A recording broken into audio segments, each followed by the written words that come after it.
Good afternoon, everybody. Hello and welcome. Happy Monday, because I missed my Sunday stream.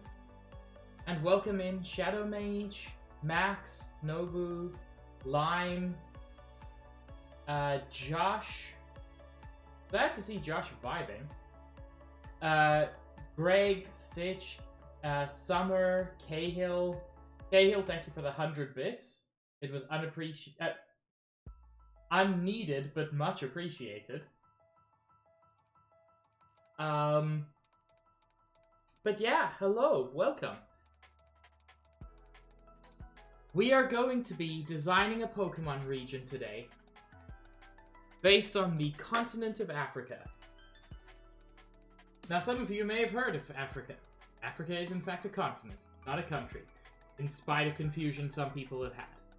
However, given how little most people know about Africa, I'm just doing the whole continent as a single Pokemon region. Is that fair? No. But it's what's happening. Correct, Summer. Absolutely correct. But yeah, I'm quite excited about this.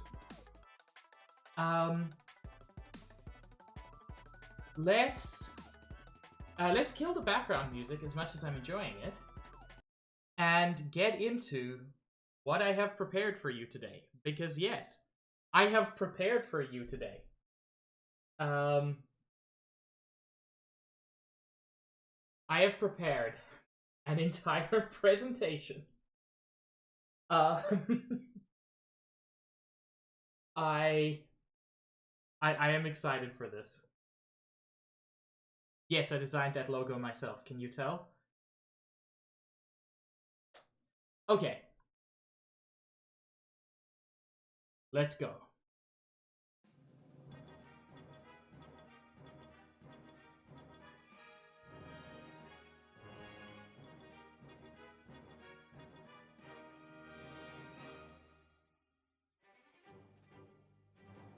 Hello there. Welcome to the world of Pokemon. My name is Acacia.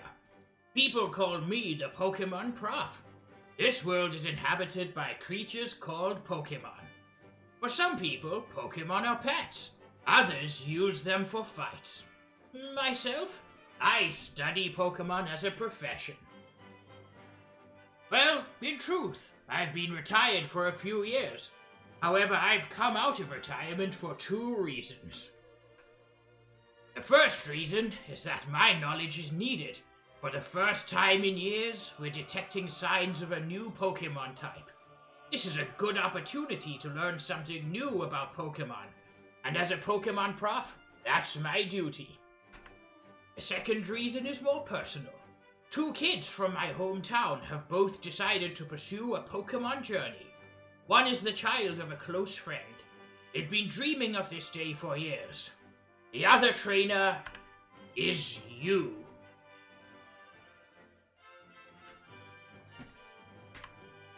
Welcome, everybody, to the Kebula region. Based on the African continent, the Kebula region will take you to coastal cities, distant deserts, mangrove swamps, rainforests, and wild savanna.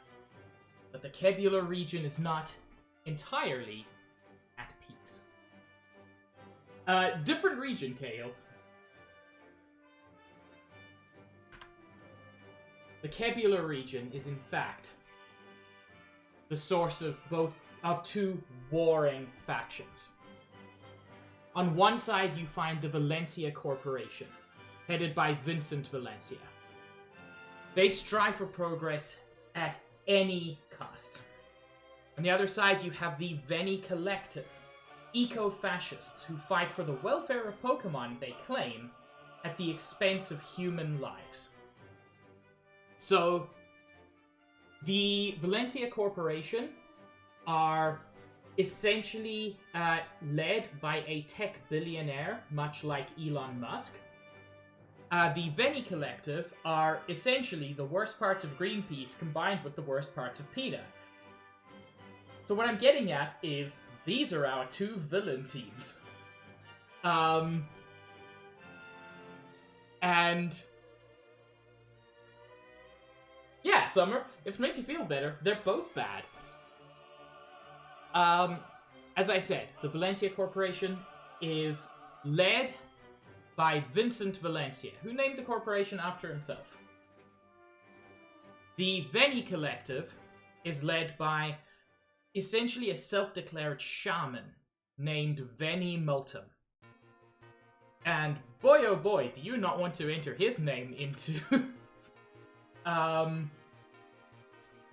into Google Translate for reasons.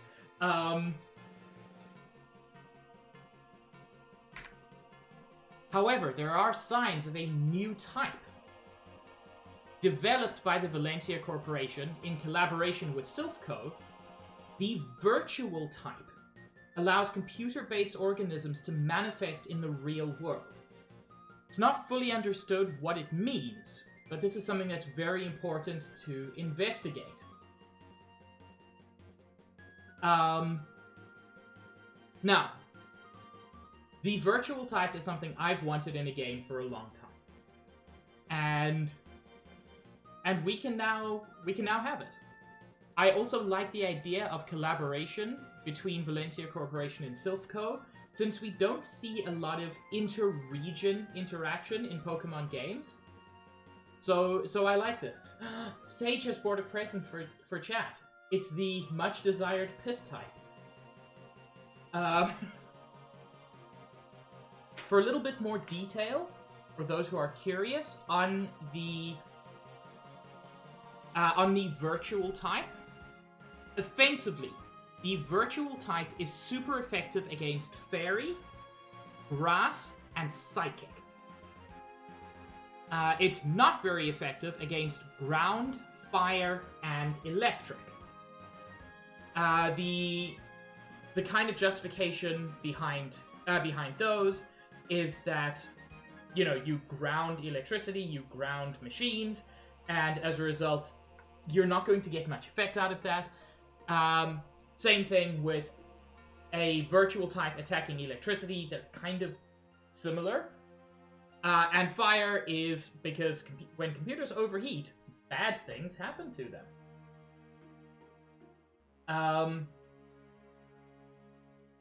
You know what, Cahill? You're correct. Porygon cannot be in Legends Arceus. That makes no sense. Defensively, the virtual type is weak to water and electric and fire. Water can short out computers, electricity can short circuit them, and fire can overheat them. It is resistant to bug, because these are advanced computers, which are resistant to bugs. Haha, silly pun. Resistant to grass, because of kind of the whole natural world, and resistant to fairy, mainly because of balance. They also have an ability, the signature ability of the virtual type is antivirus. Pokemon with the antivirus ability are immune to poison type attacks. I did, Shadow Mage, specifically a Moth. So essentially this becomes a kind of anti-fairy type. A lot of this was inspired by Stealth, who cares a lot about the competitive side of Pokemon, so I appreciate this. The Fairy type have two signature moves. The first one is Virus, which causes the toxic effect. The second one is, I'm very happy with this, is Copy Paste. So Copy Paste is a move that is kind of similar to Metronome, with the difference that where Metronome chooses a random attack every turn, Copy Paste chooses a random attack once and overwrites Copy Paste with that attack. So you could potentially like Copy Paste Hyper Beam, and then you have Hyper Beam for the rest of the fight. It resets every fight, but for the duration of that fight, you don't get randoms anymore. Which I recognize can be both good and bad. Thank you, Sage. So, when you start your journey, you'll have to choose one of 3 Pokemon to be your companion. Here, chat, are your starters. Beginning with Nivu, the forest elephant. So, this was based on... there's an area in South Africa called Knysna, quite close to the southern coast. It's a forested area with forest elephants. Forest elephants are typically smaller than savanna elephants, even though they're African elephants. So, Nivu is the forest elephant, a small, shy Pokemon which hides from almost everybody. While timid at first, as it evolves into first Indivu and then Kalindivu, it will prove itself to be a fiercely loyal partner. Its final type will be Grass Fairy. Sage, I'm glad you like this. I'm also very excited for Jumbo, the wild hippo. While Jumbo is small, initially based on a pygmy hippo, it is confident and fearless, a good choice for an equally fearless trainer. As it evolves into Jumbuta and Jumbo Titan, it becomes a force to crush opponents. I'm very excited about this. He's a water fighting type. And here's the thing. He's going to be a fighting type that doesn't stand up on 2 legs. His fighting style, in my head, is based on Senegalese wrestling, which is very close to the ground, is a lot of grapples and things like that. And so he stays on 4 legs as he goes. I'm glad y'all are enjoying this. Hell yeah, Jumbo Titty. And then the 3rd starter choice is Tibi, the Flame Ibis. Based on the Sacred Ibis, which is found throughout Africa, but especially in Egypt, this bright red bird has an aloof attitude. It eventually evolves into Totibi and finally Thoth Ibis. This Pokemon strikes fear into all opponents and evolves into a Fire Ghost type.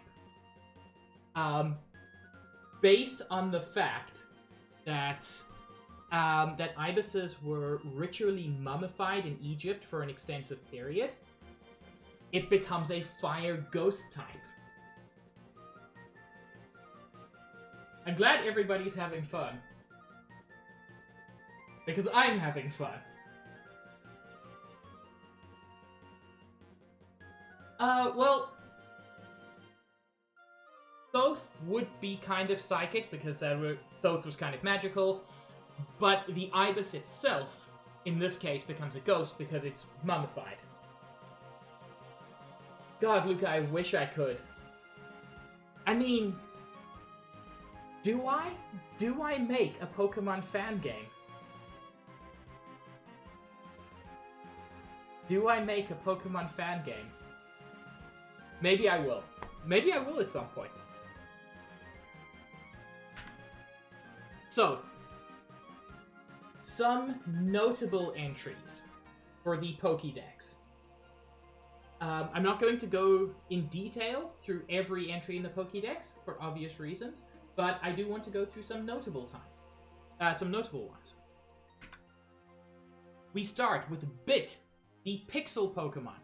This was the very first virtual Pokemon composed of a minimal amount of data. It was originally a prototype, but it has since become a popular Pokemon for people less interested in battling. Bit would end up filling the role, sort of, that Rotom has taken in the more recent games.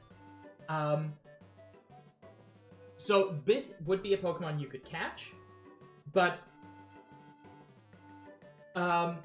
Bit would essentially replace Rotom because I hate Rotom. Thank you, Summer. Bit evolves into Biter. So when it has obtained sufficient amounts of data about the world, it grows into Biter. It grows large fangs as a defense mechanism, which means while Bit is not much of a fighter, Biter is. Stitch, are we Pokey fusioning? By the way, I wish I'd had This is getting out of the hand. skill to draw these. Now there are 2 of them. Thank you, Cahill. And finally, Biter evolves into Terrabiter. Oh yeah, it's all coming together. Having faced countless opponents, Terrabiter manifests terrifying teeth. Since their body is virtual, Terrabiter teeth tend to grow in unusual places. The hippo is Jumbo, Sage. Yes, Max, but I don't want to abuse people and not pay them.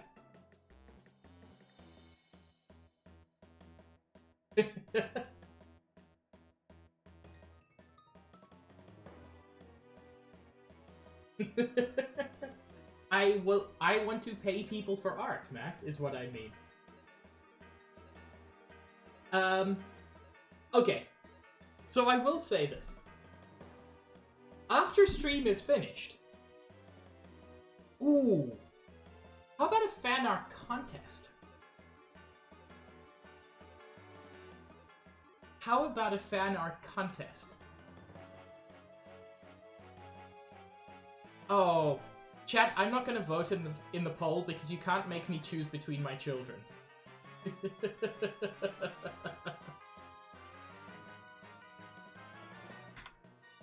Next, we introduce, finally, Ghoulion, a ghost-type evolution. This Pokemon was originally set to guard over the tomb of a pharaoh. You evolve it with the Pharaoh's Curse, which is an evolution stone for ghost types. I have been wanting a ghost-type evolution for so long, and I just picture him with, like, those mummification ribbons kind of flying off him the way Sylveon's ribbons do. Yes. Yes, I will do that, Luca. I wasn't originally planning on doing it, but I think I must now. I'm enjoying this so much, by the way. Thank you all for being excited.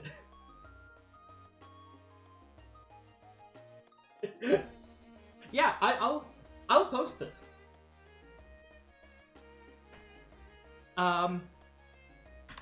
Next, Kebulan Raichu. That man on the right there is an Egyptian sumo wrestler. Legendary super swine? Cahill with 100 bits. Okay, you do not have to come along with me on this, but I'm already like, how much of this can we detach from Pokemon and make the game ourselves? Cahill, we don't need to. People make Pokemon fan games all the time. Anyway, yeah, that man is an Egyptian sumo wrestler. I didn't think that was a thing. But this is an electric fighting Raichu. His ability is Body Fat, which doubles weight in combat.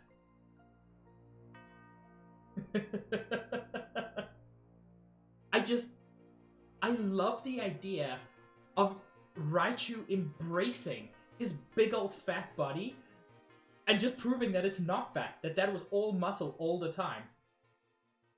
Nerf, all flowers are for you.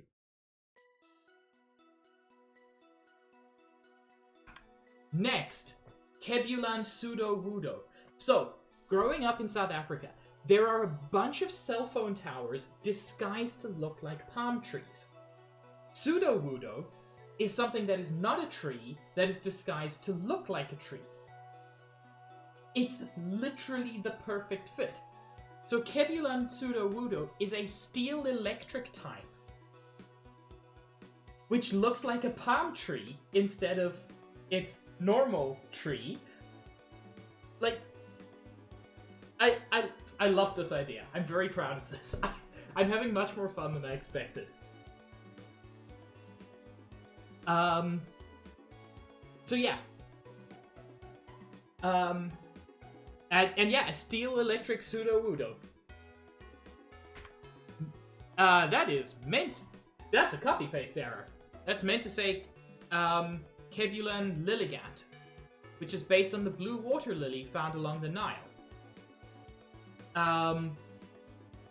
And it becomes, instead of pure grass, it becomes grass fairy. And it would look very different, of course. Heck, I made a mistake. Kebulan Deerling is based on an impala. So it has short curled horns, which set it apart from all other deerling. It would also have a higher base speed stat, because impalas are famously fast.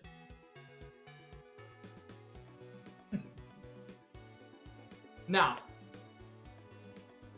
what do you do when you take an antelope with small curled horns and try to make it into an antelope with big curled horns? You get the greater kudu. Kebulan Sorsbuck is based on the kudu. And it's got these huge ass horns. Bye, Oak. Enjoy your lurk. They do travel in herds for safety, but frankly, with horns like that, they barely need it. Okay, Luca, and frankly all, what you're seeing here, I have been thinking about at least parts of this for years. The virtual Pokemon type I came up with as an idea before I moved to Canada.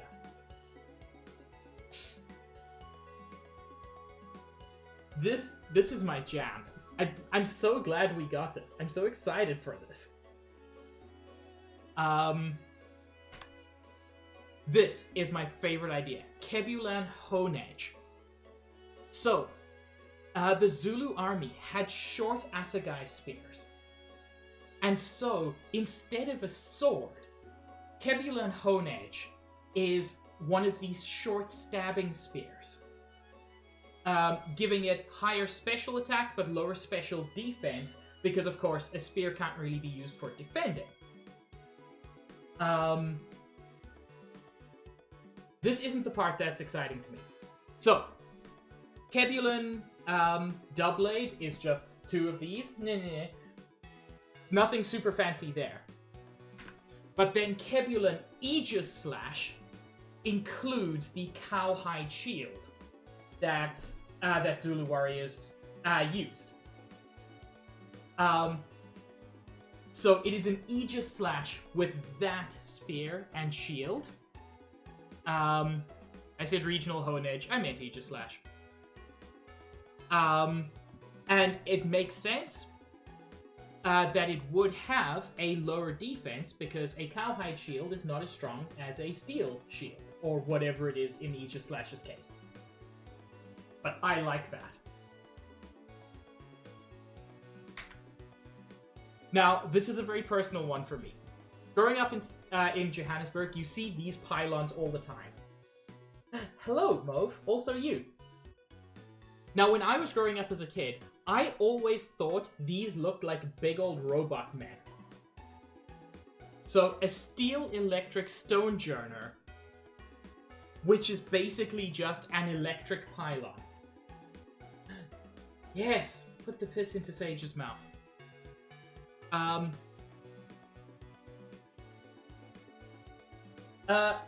Apparently, Summer, it's just the way it worked out. My Pokédex is not super balanced. It's okay at best. Hello, Ramens. Yes. But yeah, as I said, growing up, I always thought these looked like big old robot men. Stonejourner is like a big old stone robot man. These are electric pylons, so they're steel electric Stonejourner.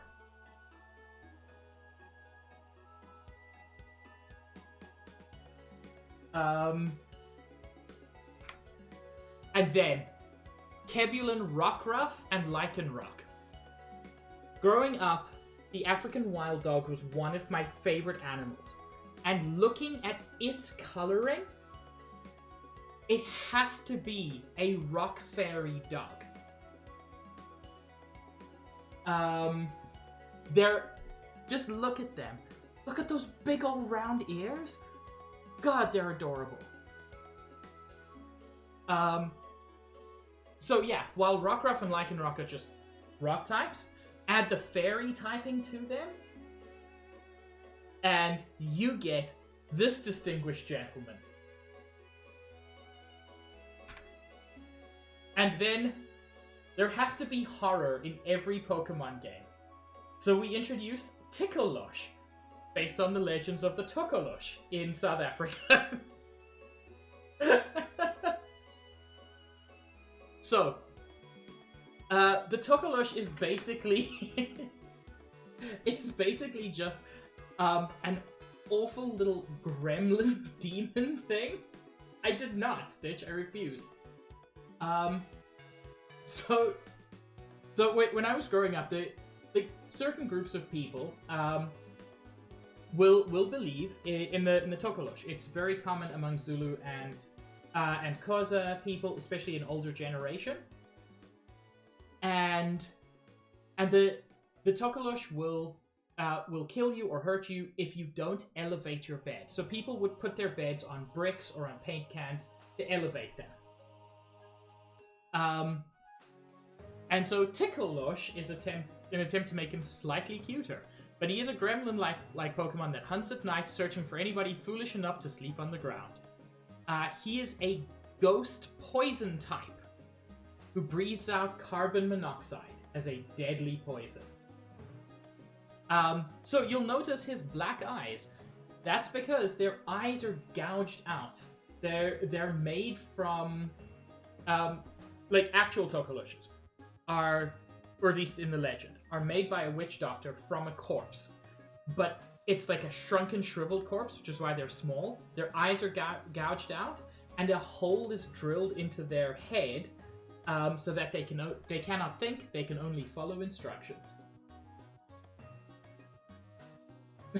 Yeah! But I think with some... You know, if they could make Grafaiai into a cute Pokemon from an II, someone could pull this off.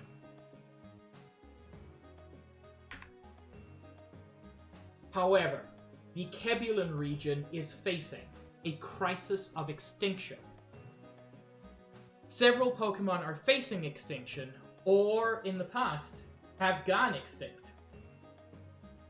Both the Valencia Corp and the Veni Collective are trying to solve this in very different ways. Honestly, Pikmin, that's a nice idea. So, how are they trying to solve these issues? First, with a virtual rebirth. Phanpy, Purloin, Blitzel, Culfelk, which is a baby Girafarig, Boofalittle, who is a baby Boofalunt, and Litleo can be found in the wild. No, they can be found in the wild. However, the adult forms exist only in zoos. They're all extinct in the wild. Valencia Corp, however, took on that challenge. By the way, I demand, not request, I demand fan art of Boofalittle, because I need that lad. Also, yes, Pokemon have evolved Girafarig now. I'm just gonna say, like, that one never reached the Kebular region, but we've got Culfelk, who is the Koth version. So, you know, I'm okay with that.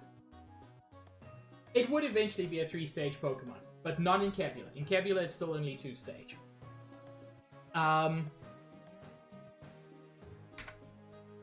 In Kebula, Girafarig, Donphan, Liepard, Zebstrika, Bouffalant, and Pyroar have been recreated digitally.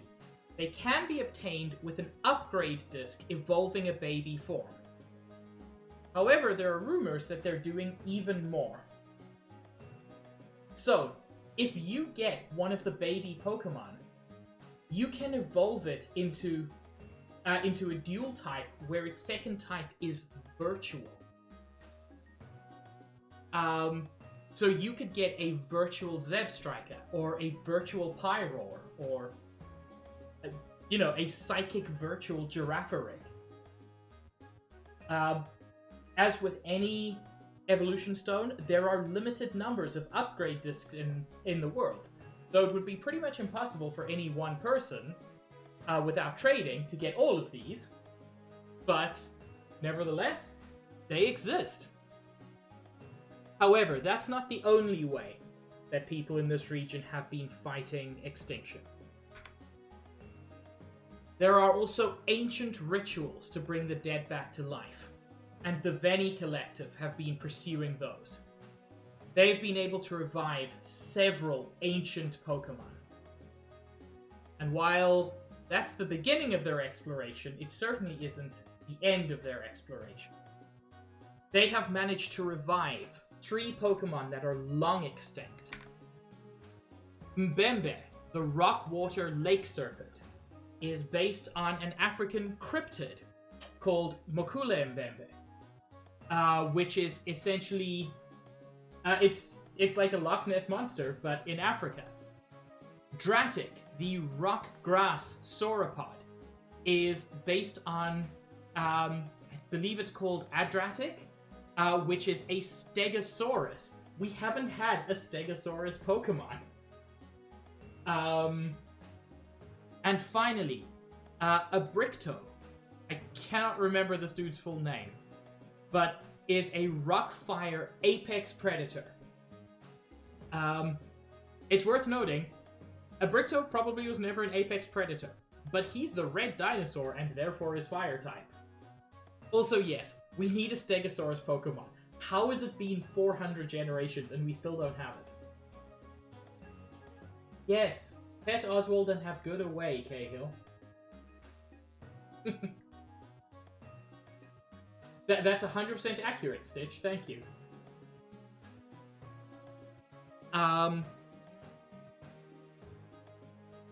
However, as always, there are legendary Pokemon.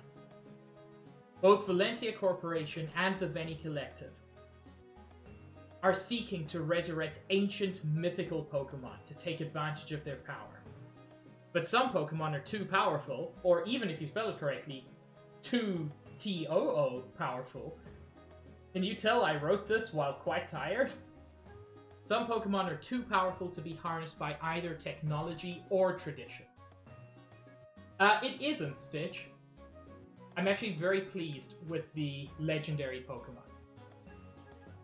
The Valencia Corporation have virtualized the ancient Rainbow Serpent to create Wedolo, a Pokemon far beyond their control.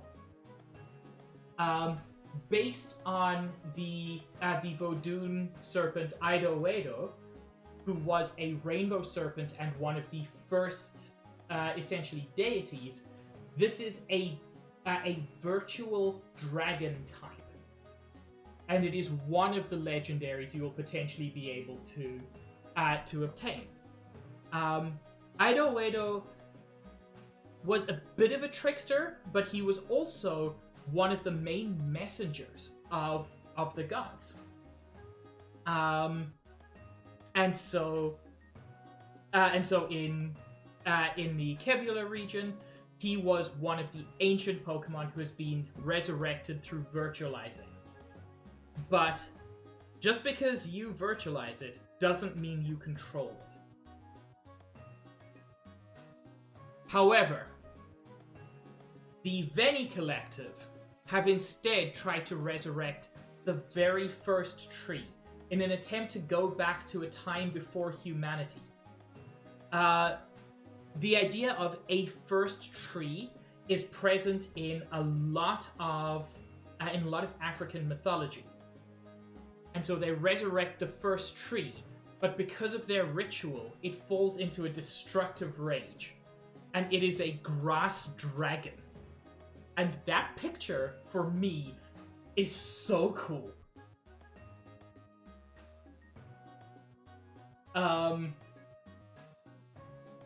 And yeah, I feel very happy about this.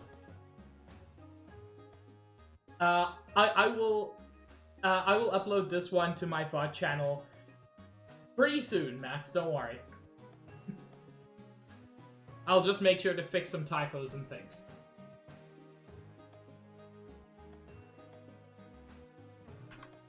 So, let's quickly go over the full Pokédex. It's not a super big Pokédex, and it might increase at some point if this becomes an actual game, but regardless, here we go. So we have our starters, Nivu, Indivu, and Kalindivu, Jumbu, Jumbuta, and Jumbu Titan, Tibi, Totibi, and Dotibus.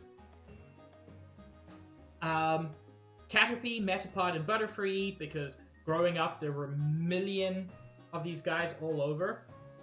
Just caterpillars and butterflies all over, and I love them. Have a good nap, Max. Weedle, Kakuna, and Beedrill, same with bees. Rattata and Raticate, Ekans and Arbok, Pichu, Pikachu, and Raichu, remembering that this is our special Kebula and Raichu. Sandshrew and Sandslash, because, I mean, literally Sandslash is based on a porcupine. Come on, it's there. Zubat, Golbat, Crobat, Mankey, and Primeape. They're Mankey and Primeape. What do you think? Abracadabra and Alakazam. There is actually a really good justification for those three. I like them. That's it. Machop, Machoke, Machamp. I like. Geodude, Graveler, Golem. If you're introducing a region with huge amounts of mineral wealth, with lots of mining, with lots of caves and mountains, this is what you do. Magnemite, Magneton, Magnezone. Again, not a surprise. You've got some very industrial cities. Doduo. I chose Doduo because it's very ostrich-ish. So Doduo and Dodrio fit. Krabby and Kingler. There is a very big, crab and crayfish and lobster, not so much lobster, but crab and crayfish industry in parts of South Africa and across the coastline of a lot of Africa. So this makes sense. Rhyhorn, Rhydon, and Rhyperior. Come on, it's a Rhino. Scyther and Scizor, because I like Scyther and other people like Scizor. Smoochum and Jinx, partly because I needed more ice types. Not much more than that, to be fair. Tauros, because Tauros is cool. And then Eevee, along with Vaporeon, Jolteon, Flareon. Espeon, Umbreon, Leafeon, Glaceon, Sylveon, and Ghoulion. Porygon, Porygon 2, and Porygon Z all become, thank God, virtual types, as they should have been forever. Come on! It's literally a computer Pokemon. Hoothoot and Noctowl, lots of owls growing up. Spinarak and Ariados, because,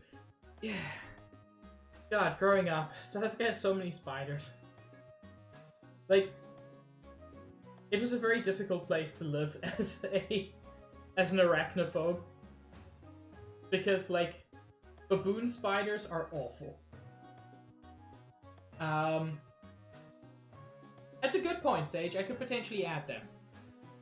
But I mean, this is already... this list is already... Hey, did you know that Pig is a Gen 1er? Sudowoodo, I've explained. That is our regional version. Apom and Ambipom. Unknown. I didn't list it as a regional one, but this would technically be a regional unknown based on hieroglyphs instead of English letters. Culfelk and Girafarig. Heracross. Fanpy and Donphan. Puchaina and Maitaina. Should I put a hyena in the region based on Africa? Guys, tell me, do you think that's an idea? Shroomish and Breloom, I have a deep and abiding love for. So I'm just including them. Carvana is mostly there because Sharpedo needs to be there. Because, I mean, have y'all seen the Great Whites down in Cape Town? It's scary, y'all. Numel and Camerupt. Of course, you're gonna have your camel Pokemon. That's just a thing that makes sense.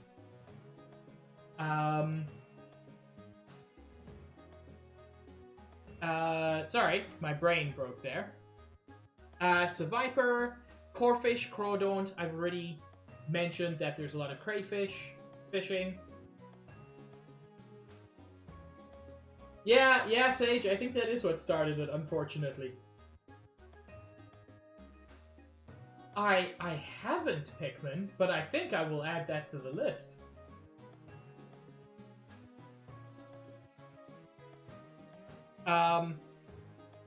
Hippopotas and Hippowdon. I know we have a Hippo starter, but still, you need a Hippo. Skorupi and Drapion, because, God, there's so many Scorpions. There's so many Scorpions in parts of Africa, especially, like, the Namib Desert has so many.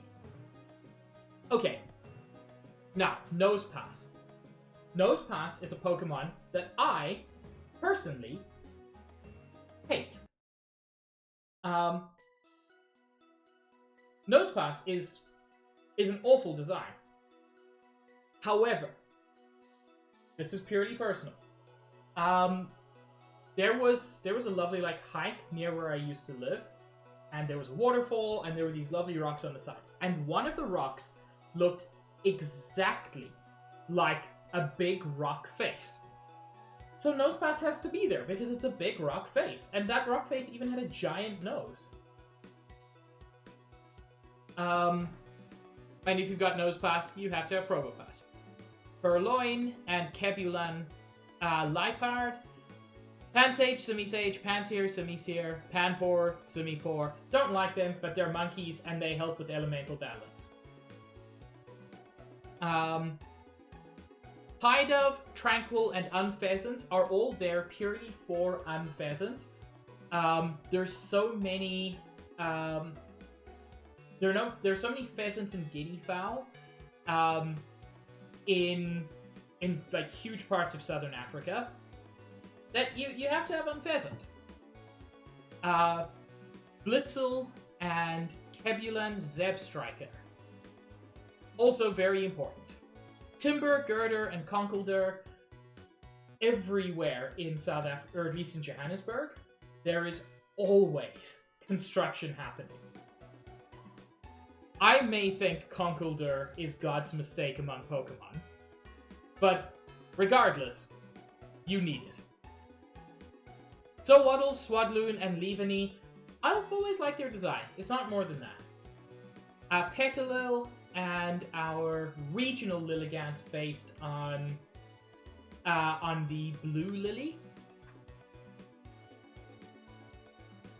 Sandile, Krokorok, and Crocodile, because you need them. Yamask and Cofagrigus. There is Egypt. There is Egypt. We need Cofagrigus. Thank you for the sparkly pig.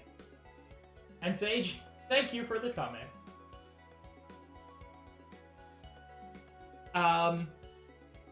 Deerling and Sawsbuck, both regional variations. Fungus and Amoongus, because haha, funny name. Boofalittle and Boofalunt. Vullaby and Mandibuzz. A lot of these are fairly straightforward. Heatmore, you know, because we have Anteaters in Africa. Durant, because I needed an ant Pokemon, and I was not going to take the other one. You are correct, Mauve, but also Gen 5 is very good. Sorry, I switched between calling you Mauve and Pikmin, and I can't justify it. Litleo and Kebulan Pyroar. Skiddo and Gogoat. Especially Northern Africa has farms goats more than other animals, so what we're going with. I've explained Honage, Doublade, which I just called Double, and Aegislash. Phantom and Trevenant, because I love me a Trevenant, and in Spooky Month, it would honestly be a sin to leave Trevenant out. Smage, this is a sharing stream. I'm definitely willing to update this list before I share it. Sizzlypede, because we got a lot of centipedes, but Centiscorch, I just like Centiscorch. I've explained my regional Stonejourner. Cleffa, Clefairy, and Clefable, because they're friends. Ribombee, because it's Ribombee. You don't not have Ribombee in a list. Somebody mentioned a termite Pokemon. So there's at least a 2-stage line. Last one is a bug ice termite Pokemon. I'm low on ice types, so I'm definitely listening. Oh, Smage, you're smart. Oh, yes. Yes, your brain is doing brain things.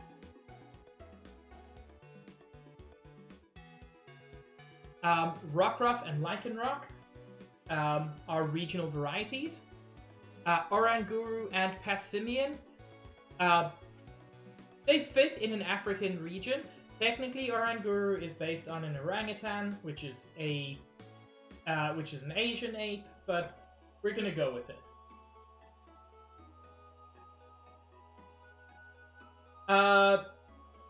Pikmin, I think you've just volunteered yourself to draw that. Dratini, Dragonair, and Dragonite. There's a good reason for those three. I did not have enough Dragon types.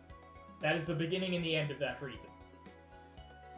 However, Axew, Fracture, and Haxorus are in there because I adore them. Spheal, Celio, and Valrein.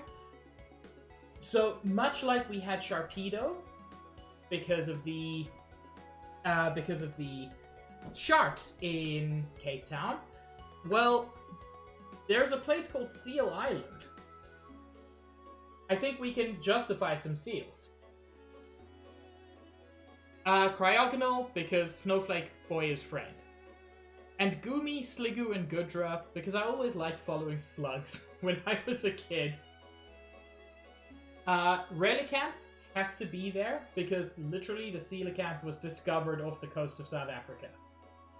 I do not have a penguin Pokemon. I didn't want to use one of the starters, and to my knowledge, there's never been another penguin Pokemon. Yes, where are they? Yeah, second line, Yamask and Cofagrigus.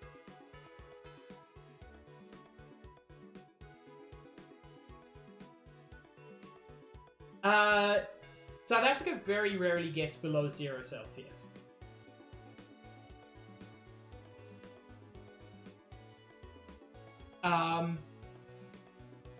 We have Sableye for 2 reasons. I like me a Sableye. Okay, several reasons. I like me a Sableye. Africa has a lot of mines, so perfect place for him to hang out. But I have this image. It wouldn't technically be a regional version in terms of any abilities, but only in terms of appearance. So instead of... Sableye's got that, like, gem. Instead of the gem, it would be a gold nugget.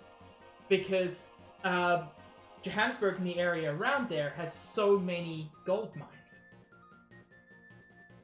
And I just think that would be such a cool visual. And then Bit, Biter, and Terrabiter, Tikalosh, Mbembe, Dratic, Adricto, Wedolo, and Albedo. Oh yeah, no, there are plenty of penguins in South Africa. I just didn't invent my own penguin Pokemon because I invented a lot of Pokemon already. And that is the full Pokédex. But you may have noticed that I've missed out most of the story, or in fact, the game itself. You are going to be traveling from small town to coastal city, from mining hub to Great Pyramids. from a shining metropolis to a seething mangrove, from a smuggler town to a frozen mountain. There is so much to see in the Kebula region. I'm not good at art. But this is the Kebula region map. And so your game starts in that little town near the bottom of the map. No, not the one with the water gym. The one with no gym. Smage, in my head, Bit was just like really, really minuscule and had like a pixel aura almost around it. And just like a silly face.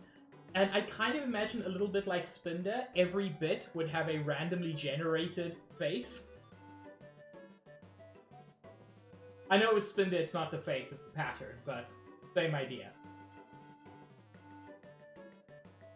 So almost like a small Ghastly, but where the gas is pixels.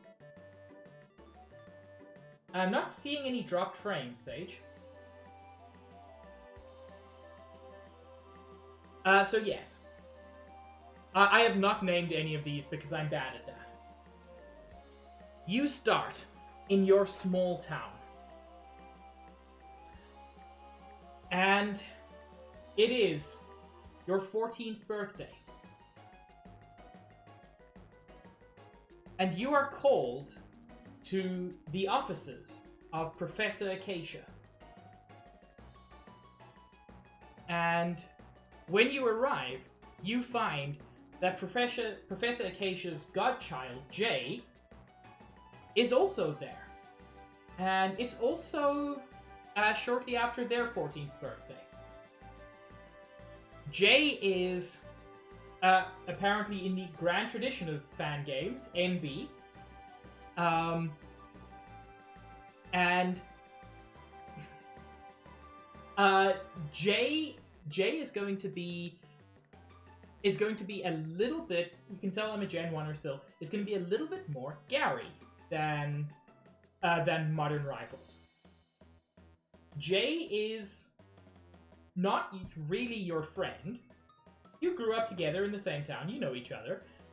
But Jay is a very, very good Pokemon trainer. He's not out here to help you reach a goal. He's out here to be the Pokemon champion. Sorry. The change to NB was recent and my brain is still catching up. But Jay is out here to be the Pokemon champ. They have always been better at you at everything they do. So, you arrive, and Professor Acacia tells you there are some weird things. There's a new Pokemon type, and we don't know what it is. Hey, call me Mr. Chair! Pig! Chair, hello. Thank you for the raid. How was Plate Up? I assume that's a food game. What with the food? Chair, this is my Pokemon design stream. This is the Kebula region.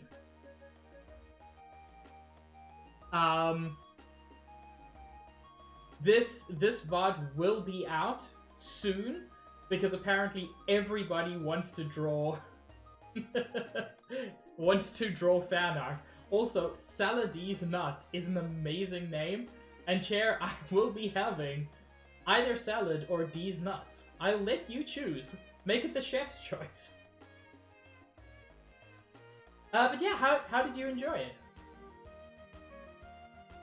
I did, Stitch. I hope you also had a good Thanksgiving. I hope everyone in the US had a good Indigenous Peoples Day, because we don't talk about the other day. heck, Stitch? That sucks. I'm sorry.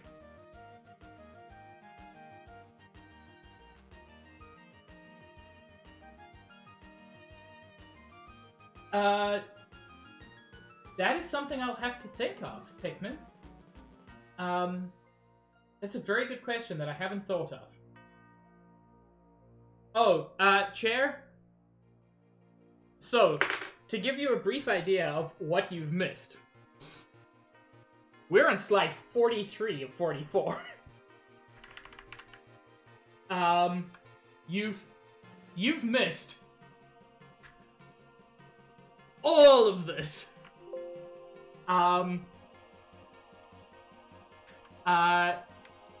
So the villain teams are the Valencia Corporation and the Veni Collective. The introduction of the virtual type, which we've needed for a long time. The starters, which are Nivu the Forest Elephant, which evolves into Indivu and Kalindivu.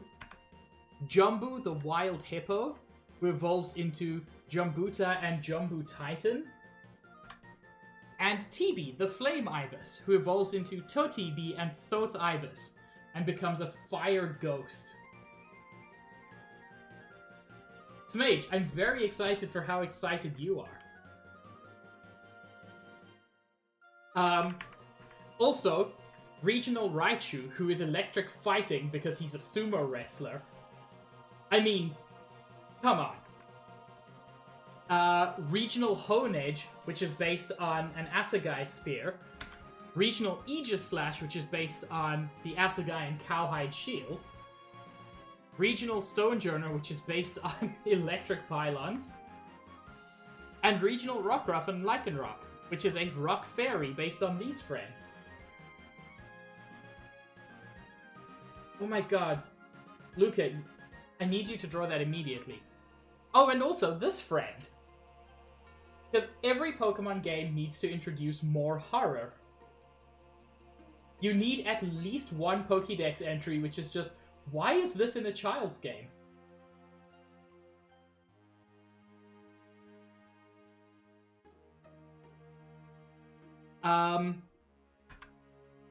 So yes. Oh, Smage, it's so good. Oh, Smage, it's so good. Anyway, so you start in your small town. Jay, your rival. Oh, whoops! I can actually get rid of that. Bring that back.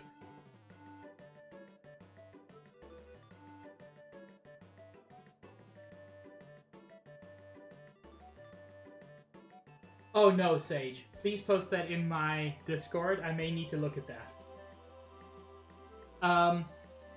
So yeah. And Professor Acacia tells you that that he would like you to go on a journey to explore what's going on with this virtual type, and also that he believes in both of you. That he doesn't know which one of you will become the Pokemon champion, but that he's known both of you for long enough to know that it's going to be one of the two of you. Yeah, Chair, sleep.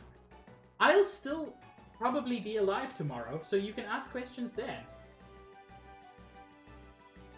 So, you begin your journey, heading south along Route 1, catching, you know, your Weedles or your Caterpies. You'll know what Route 1 is. And you reach your first city, which is essentially Cape Town.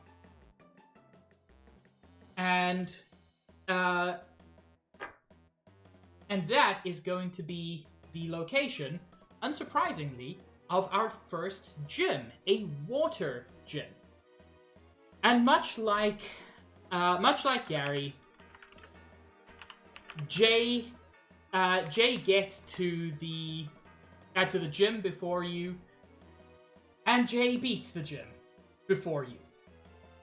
Because Because we can't have nice things, can we? But regardless, Jay leaves the gym, you enter the gym, and you're victorious. And you emerge with your first badge.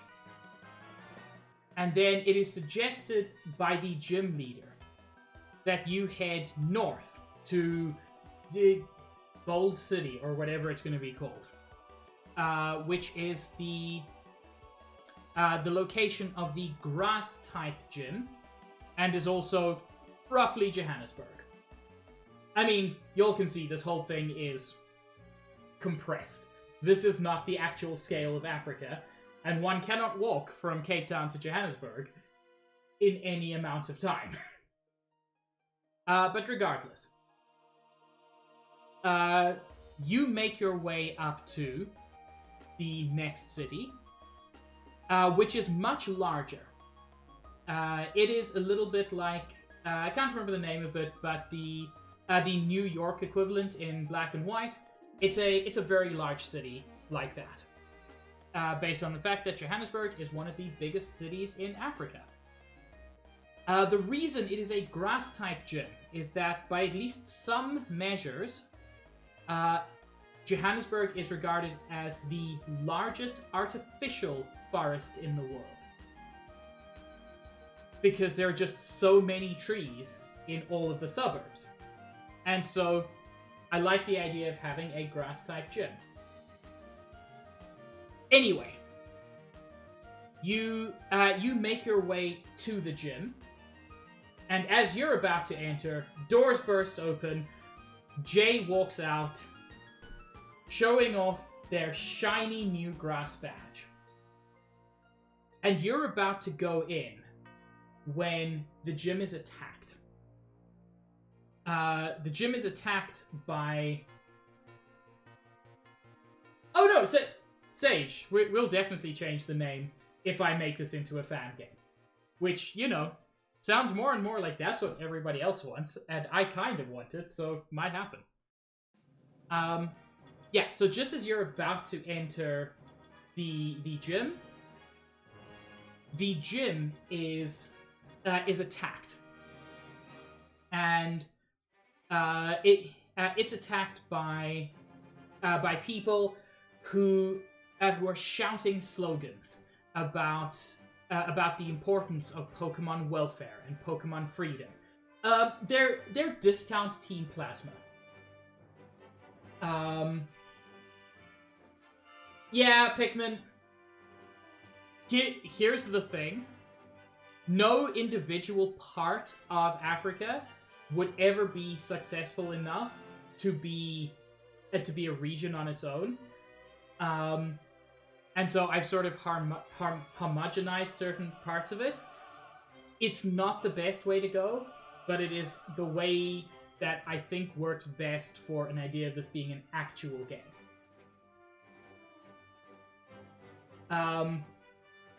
So yeah, the gym is attacked by people shouting slogans about Pokemon freedom, and you and Jay are both confronted by goons of the Veni Collective. And you, of course, beat them in a cool-ass double battle, like you do with your trainer, with your rival in all of these. However, it was originally with a Y, but I like it with an E. I like Jay with an E, actually, in this case. Yeah. So now we have a problem, which is the gym was attacked and is cleaning up. And so the gym leader comes out to you, thanks you for helping them fight off these goons, and then says to you, the gym's going to be closed for a while we sort out the damage. My advice to you is go to the other gyms and come back here once you've got some more badges, and then and then you can try to challenge us a little bit later. And so you end up in a situation where you're a full badge behind Jay. In most of the Pokemon games, you're kind of always on par with your rival. You're not anymore. Your rival is ahead of you.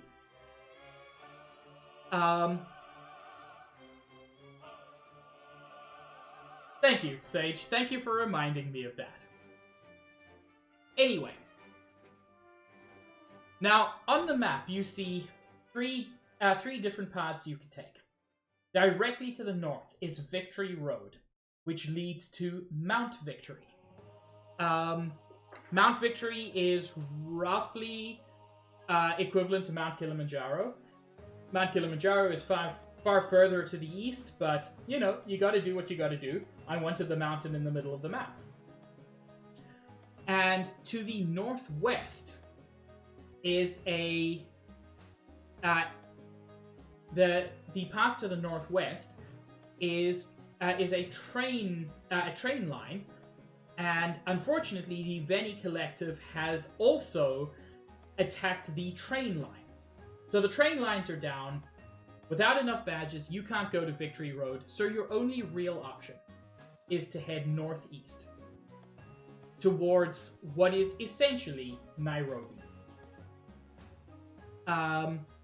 And you arrive and find it to be a bustling technological city. It is by no means the center of technology, but it is a city where that is growing fast, which it really is, by the way. Nairobi is really cool to look at. And while you're there, you will have two important events. The one is the Bug Gym. Bug Gym gotta be early. But Bug just needs some big friends to protect it. But not only do you have the Bug Gym, you will also meet Vincent Valencia, a tech billionaire who decries the Veni Collective and everything they're doing to stand against progress, to try to push humanity back into the Dark Ages, blah, blah, blah.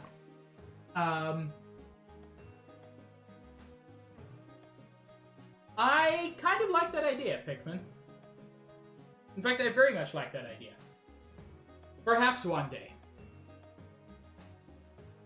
Anyway, and you meet Vincent Valencia, and he says to you, you should come visit me at my headquarters, which are in city with a name, but essentially Lagos.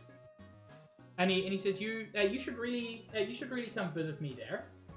And meanwhile, let me give you a companion and just, you know, a sample of our products. And he gives you a Pokeball containing Bit. Bit at this point is literally level 1. It is a completely useless Pokemon. However, it is probably the first virtual Pokemon that you will have access to, and I want to introduce the virtual type fairly early. So this is a way to make sure players get access to the virtual type, get to look at the virtual type. Ooh, Smage be drawing. Oh, Smage, I love it. Oh, I love that it's got the transparent PNG background texture. Oh. Yes, please put it in the Discord. That's so good.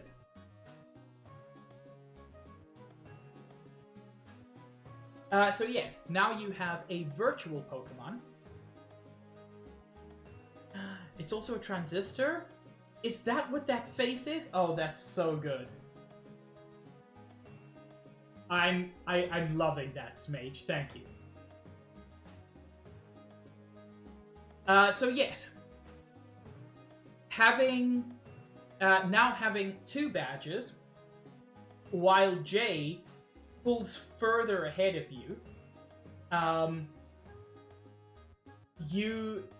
you have no choice but to try to play catch up, and you head north again, and you end up in a city which is essentially Khartoum. Khartoum being the capital of Sudan, and honestly, there's no real reason this is the Steel Gym beyond looking at my type balance. Steel Gym should be like somewhere in the middle of the pack, so it's a Steel Gym. And along the way, you've been confronted by 2 different groups. So you will meet the Veni Collective along the way again. And as I said, they're discount Team Plasma. They want to take away people's Pokemon, but they're not as cool about it. And also, they're just straight up worse. Because what you discover through conversations with them is that they think humanity is like an evolutionary mistake.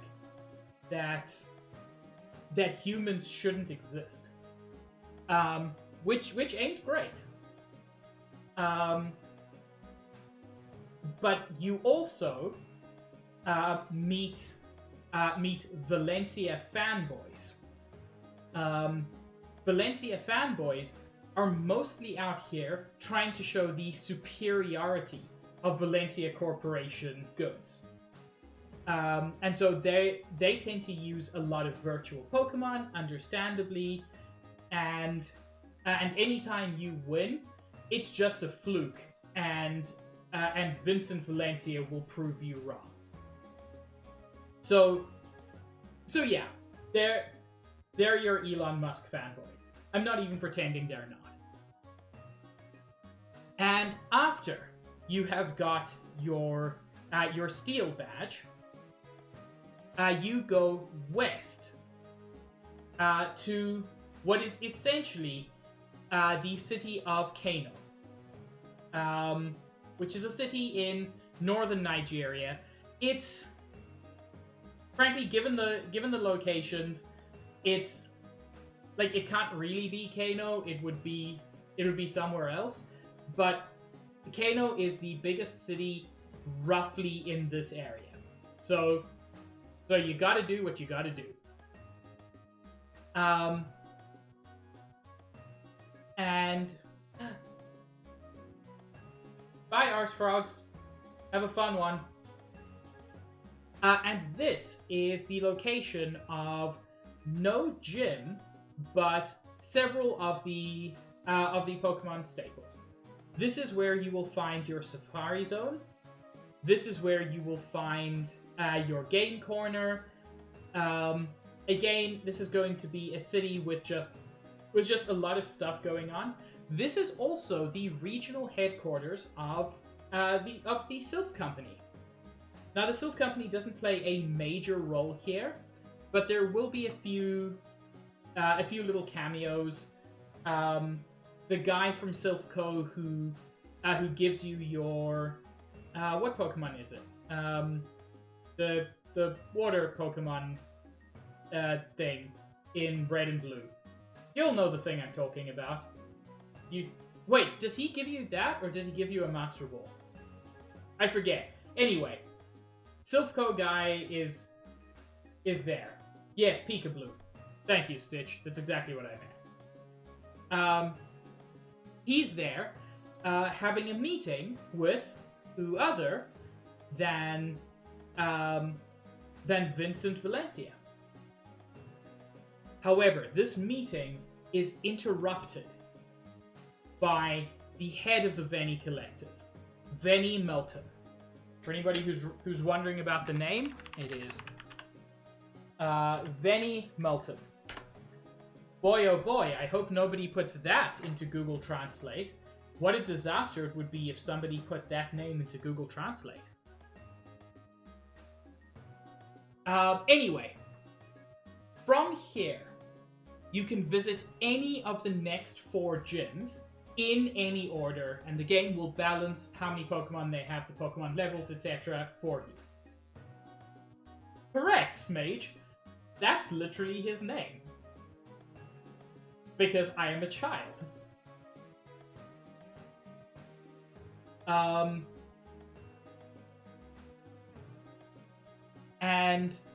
But yeah, during the confrontation between Vincent Valencia and Benny Multum, it's revealed that Benny Multum believes humanity is the major cause for the extinction or near extinction of several Pokemon, which is objectively true. And he says the only way to protect Pokemon is to get rid of people. And Vincent Valencia says that's not true. The only way to protect Pokemon is to use my technology to bring them back. And he points you out with your Bit, who by now has very probably evolved. And he says, you know, this trainer here is testing out one of my prototypes, but we have more than just this. We've got other virtual Pokemon, and my technology can help preserve Pokemon who are near or at extinction. And Benny Multum says, "You're not the only one with the means to do that," and storms off. Anyway, then you have the opportunity to head to the next 4 gyms in any order. Top right, your fighting gym is essentially the city is essentially Cairo. Very nearby the city, you can also visit their pyramids. You can catch yourself Cofagrigus, and you can also get the Pharaoh's Curse. The Pharaoh's Curse being the evolution stone for the Ghost type, allowing you to obtain Ghoulion. To its west, the Flying type gym there is a city based very closely on Casablanca. And so this city used to be kind of a smuggler's hub. And there's still a lot of smuggling that goes on there. And the reason it's a flying type gym is because Casablanca, for a long time, was one of the major flying routes into and out of Africa. Because when you couldn't fly quite as far as you can these days, you needed a close point from Europe to Africa, and from there you could fly further. So you've got that. By the way, the reason the fighting gym is in Cairo is because when you base a sumo wrestling Pokemon on an Egyptian sumo wrestler, then the area most like Egypt is the one that deserves to have that Pokemon. I could potentially have made that an electric type gym instead, but I like the idea of having it be a fighting type gym. Smage, I'm very excited. The question mark there. I don't yet have a symbol for the virtual type. But the gym there is not only a gym, but is also the headquarters of the Valencia Corporation. The gym leader is Vincent Valencia himself. And he pulls out all the stops when he fights against you. His team will include several of the endangered Pokemon which he has virtualized. Damn it, Smage, that idea is so good. That idea is so good. I must do that.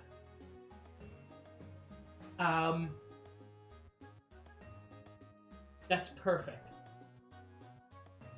So yeah, And even after you win, Vincent Valencia says he holds no hard feelings because he can see that you are a great trainer, and that he believes that you might even be the key to what he hopes to achieve. And he also tells you that that if it's not you, then it might be that other trainer who came by a little while ago. What was their name again? I think it was Jay. God damn it, Jay, one step ahead of us all the time. And finally, directly south of the hub city, we have a ground-type gym. That is situated in a mangrove swamp, which I think would just give such cool what's the word? Such a cool location. So you have a mangrove swamp, and this is where the Veni Collective runs from. And the gym leader, perhaps unsurprisingly, is Veni Melton himself, leader of the Veni Collective. And you face off against him, and among other things, he is using extinct Pokemon. And during the fight, as he brings each of them out, he says to you that Valencia, he's not the only one who has the means to return dead Pokemon to this world. We found a way too, and this is the proof. Anyway, you beat him, and he, much like Valencia, says, we don't have to be enemies. You're strong. It's obvious you care about your Pokemon. We can potentially work together if you'll just let me. And he offers to give you one of the fossil Pokemon.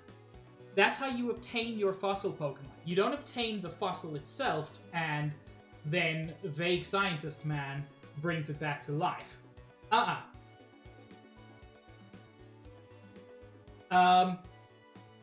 The plot explanation for not using fossil revitalization is I want to have this be vaguely magical and mystical, and fossil revitalization ain't that. Realistically, it would be most fossils IRL do not have any actual traces of usable DNA left. Fossils that have usable DNA are incredibly rare, but non-scientific means can be used on fossils even if they don't have DNA.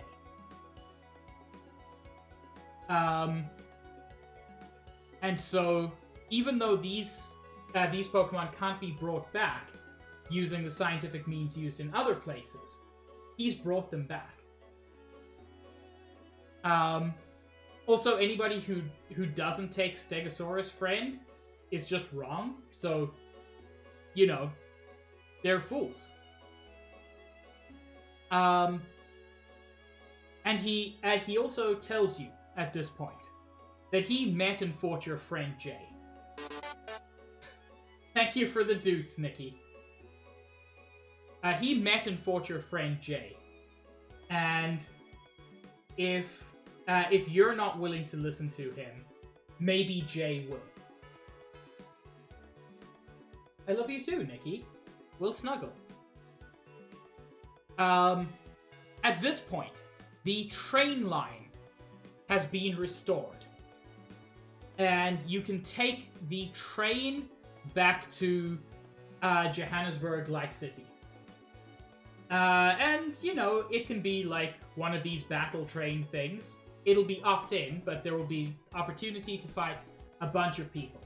And when you arrive, you get off the train, And you see Jay heading through the gate to Victory Road. Because they, of course, already have all 8 badges. You're still on 7.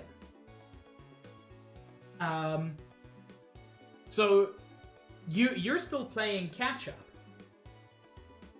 And you head to the gym, you fight the gym, you beat the gym.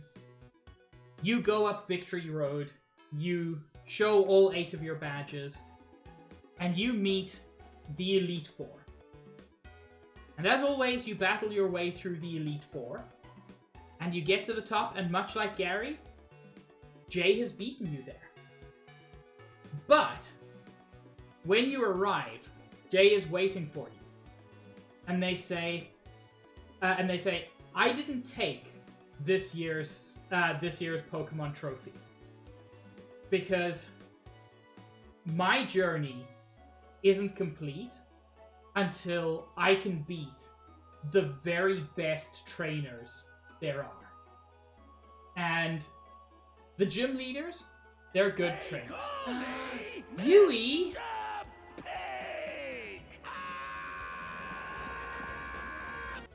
Yui, hello!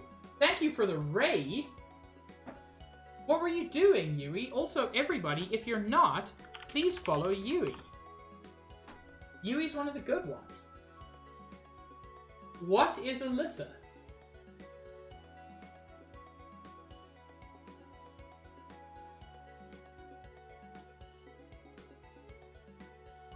Whoops, frame rate. Oh, bitrate, why? That's better. Sorry, dropped a bunch of frames there. Hello, Yui. No, Sage, I dropped frames.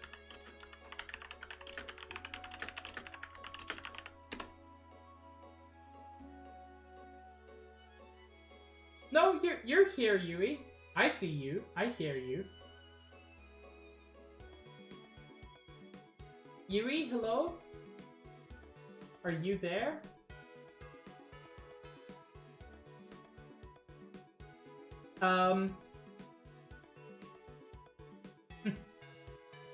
What is Alyssa and how was it, Yui?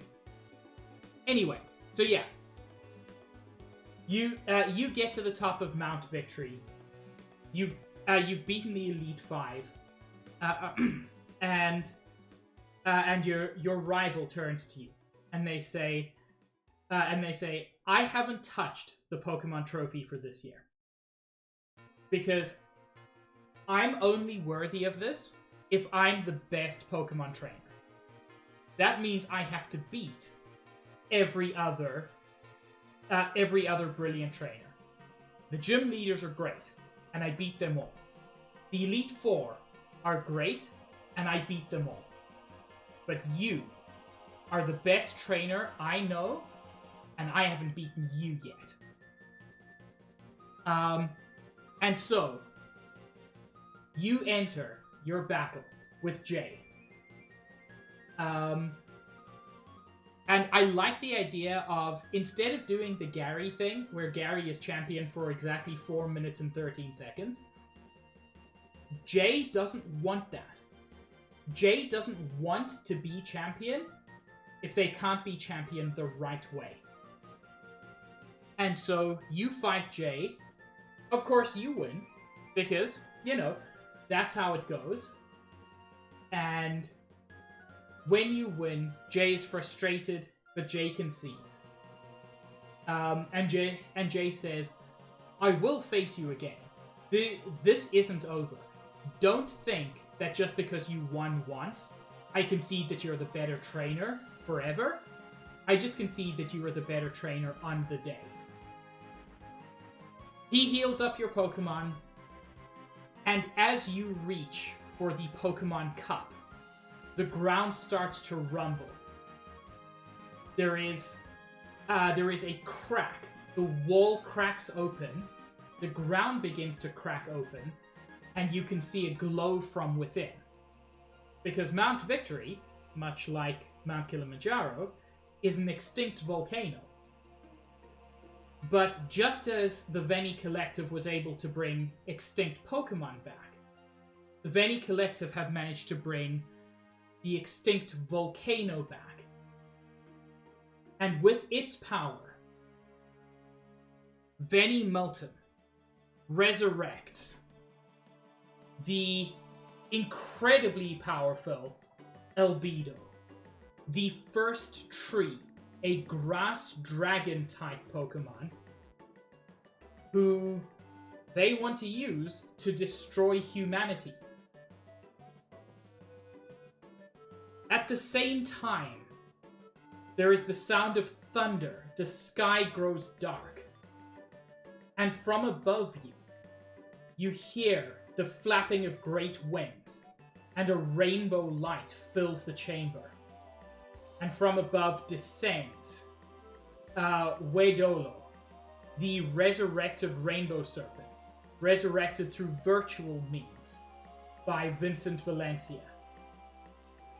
Both of them trying to prove that they have what it takes to save the Kebulan continent. Both of them not realizing that what they've created is out of control. And so, you get to choose. Are you going to fight and defend the world from Albedo or from Wedolo? Because both of them will destroy not only Kebula, but the entire Pokemon world, given the opportunity. They're both too powerful. And so, of course, you know, when facing off against a godlike entity, a 14-year-old with 6 animals is really the best option you have available. But regardless, you choose one. And when you do, Jay nods. Whoops.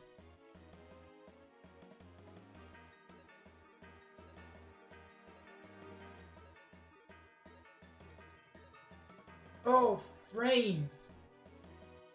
Oh, frames for the frame god. We should be back. When you have chosen one, Jay nods and says, "You may have been the best today, but we both know I'm still damn good. I've got your back." And you each face off against one of the legendaries. This is your opportunity to catch exactly one of the legendaries.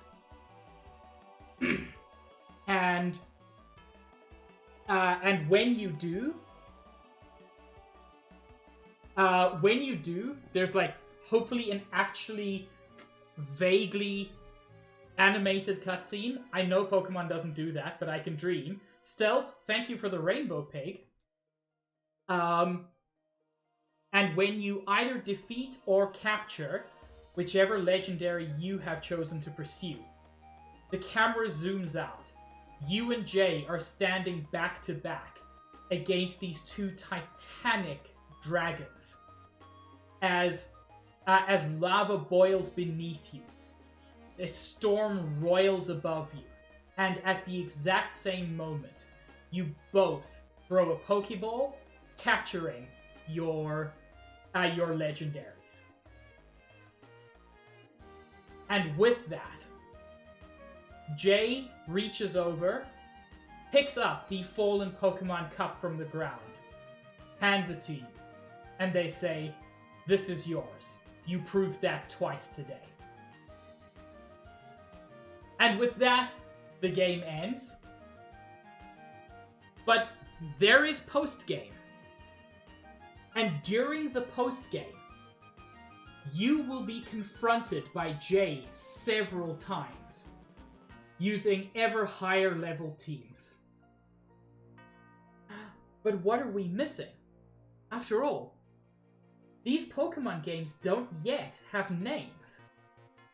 But what names could capture tradition on one side and advancement on the other side, both the past and the future, while still sticking to the Pokemon color theme. Oh, but of course, it would be Pokemon Sepia and Pokemon Neon. Your adventure in the Kebular region begins whenever I can actually do it. I loved this stream. I loved sorting everything out. This was fun. And you know what? The more people talk about it, the more I think this would actually make... Like, I feel like there's potential here for an actual fan game.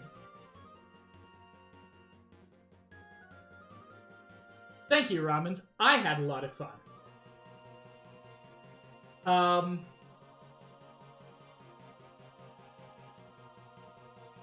Thank you, Sage. Yui, you came in late, but it is important that you and everybody choose a starter. So, Yui, there are 3 starters. I love them all. Mivu, the forest elephant, is based on the real Neisner elephants. A small, shy Pokemon which will hide from almost everyone. While timid at first, as it evolves into Indivu and Kalindivu, it will prove itself a fiercely loyal partner. It turns into a grass fairy. Jumbu, the wild hippo. While Jumbu is small, it's confident and fearless. A good choice for an equally fearless trainer. As it evolves into Jumbuta and Jumbu Titan, it becomes a force to crush opponents. Becomes a water fighting type. And get this, Yui, doesn't become furry bait because it stays on 4 legs. I mean, it can still be furry bait if it wants to, but it stays on 4 legs. And finally, Tibi, the flame ibis, which is based on the sacred ibis. This bright red bird has an aloof attitude, eventually evolving into Totibi and finally Thoth ibis. This Pokemon strikes fear into all opponents, and it becomes a fire ghost. So, who are you choosing, Yui?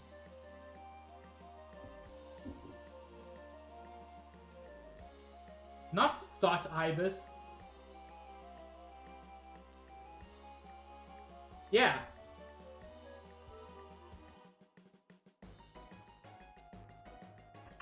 I'm kind of with you, Stealth.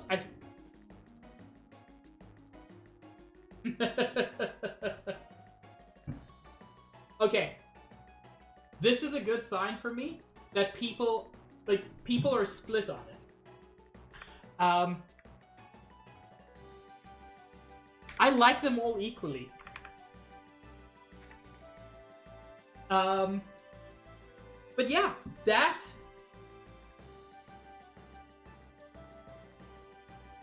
Whoops. That wasn't intentional. Hey, you want to not do that? Ever again? Thank you. When I get to the end, just stay at the end.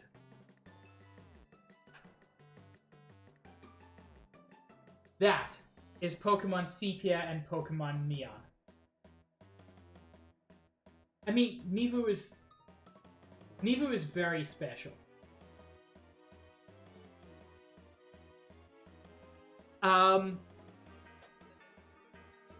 But yeah, thank you all so much for being here, for joining me for the advice. Because yeah, there are a few things I would want to change now, or rather add. I don't think there's much I would want to change. Sage, that's all there is, unfortunately. For now. However, so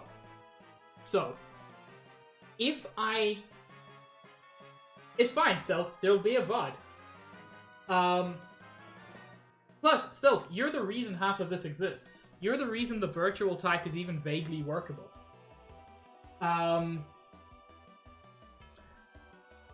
If I do make Sepia and Neon into a fan game.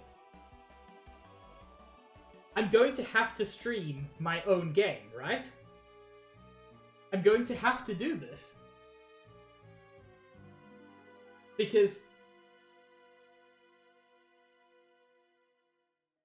I'm more interested in this than I originally planned to be. Honestly, there was a moment earlier today when I was like, "Ah, I just realized that these things aren't real. Now I'm sad." But it turns out I can make them real. Heck, Sage, also you. But yeah, so I'm going to make this a slightly shorter stream. I don't really have anything else to cover on this. Yes, I do, Sage, which makes me super excited. One moment.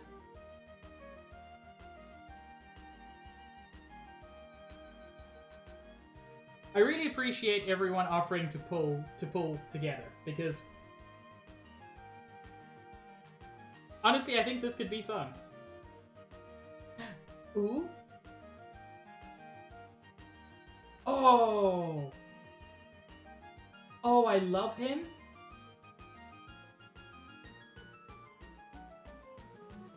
I love Smage. It's so good.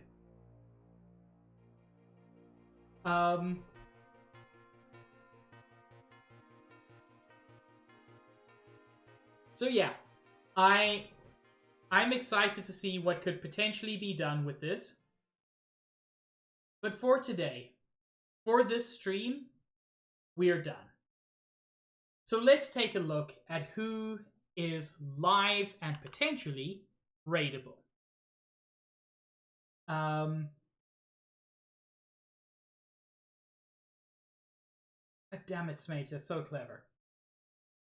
Why are you so smart? Cahill is live, that's true. It's time to raid a Cahill.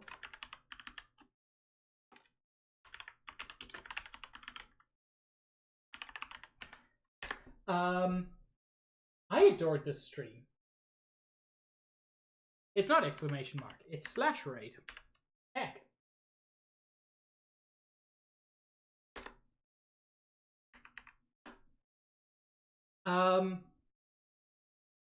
Yeah. Thank you so much for joining me. I had so much fun doing this. And it went better than I could ever have hoped. Everyone's enthusiasm really, really matters to me. Thank you, Lime.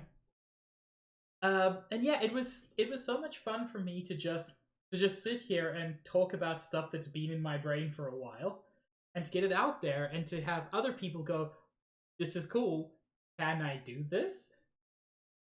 And thank you for being here, Ramit. So yeah, there were 3 different raid messages. They are, at your choice, Nivu, my beloved, Jumbu, my beloved, or TB, my beloved. Make your choice. Because I love them all, but I do have a slight preference. So yeah, thank you so much. I'll be live again on Wednesday with more Xenoblade Chronicles 2. Next week, Sunday, I think I'll be doing my cosplay Obra Dinn stream, which I'm quite excited for. Oh, timer's almost up. Bye everyone, love you.